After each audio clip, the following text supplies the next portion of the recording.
오늘은 헌재 즉 헌법재판소에 대하여 알아보겠습니다. 헌법재판소는 민주주의 국가의 핵심 기관 중 하나입니다.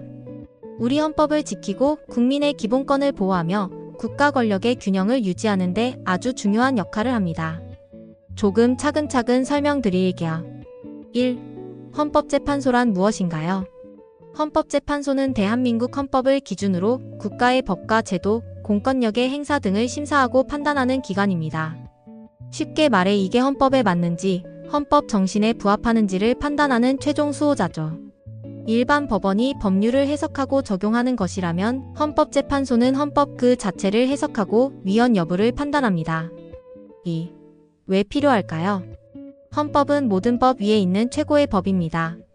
그런데 때로는 국회가 만든 법률이 헌법에 어긋날 수 있고 행정부가 국민의 권리를 침해할 수 있으며 정치적으로 민감한 사안이 헌법적 기준에서 다뤄져야 할 수도 있습니다. 이럴 때 중립적이고 독립적인 헌법재판소가 개입하여 그건 헌법에 맞지 않으니 무효입니다. 또는 문제없습니다 라고 판단함으로써 국가 권력이 폭주하지 않도록 제어합니다. 또한 국민의 기본권을 침해하는 행위를 헌법 차원에서 구제할 수도 있지요. 3. 누가 구성하나요? 재판관 구성. 헌법재판소는 총 9명의 재판관으로 구성됩니다. 이들은 다음과 같은 방식으로 선출됩니다. 대통령이 3명 임명, 국회가 3명 선출, 대법원장이 3명 지명합니다. 이렇게 세 권력기관이 골고루 참여함으로써 편향되지 않고 균형 잡힌 판단을 할 수 있도록 만든 구조입니다. 재판관의 임기는 6년이며 연임도 가능해요. 4. 헌법재판소가 하는 일 즉 관할 사항에 대하여 말씀드릴게요. 헌법재판소는 다음과 같은 5가지 중요한 일을 합니다. 1. 위헌 법률 심판. 국회에서 만든 법률이 헌법에 어긋나는지 여부를 심사합니다. 혼인을 이성 간에만 인정한다는 법 조항이 성소수자의 평등권을 침해하는지 여부 등. 2. 헌법소원 심판.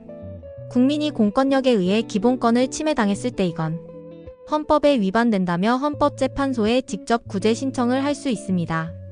3. 탄핵 심판. 대통령, 국무총리, 대법관 등 고위공직자가 헌법이나 법률을 위반했을 때 국회가 탄핵을 의결하면 헌법재판소가 탄핵 여부를 최종 판단합니다. 대표적인 예가 2017년 박근혜 전 대통령 탄핵 사건입니다. 4. 정당 해산 심판.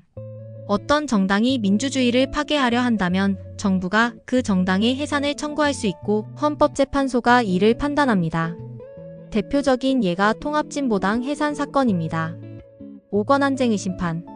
국가기관 간 또는 국가기관과 지방자치단체 간에 누가 어떤 권한을 가졌는지 다툼이 있을 때 헌법재판소가 결정을 내립니다. 5. 헌법재판소는 법원과 무엇이 다른가요?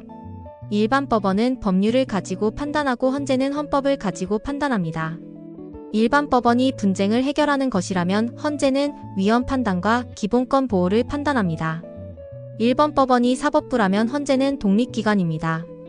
다시 말해, 일반 법원이 판결을 내리는 기관이라면 헌법재판소는 헌법적 기준에서 국가 시스템을 점검하고 제어하는 기관입니다.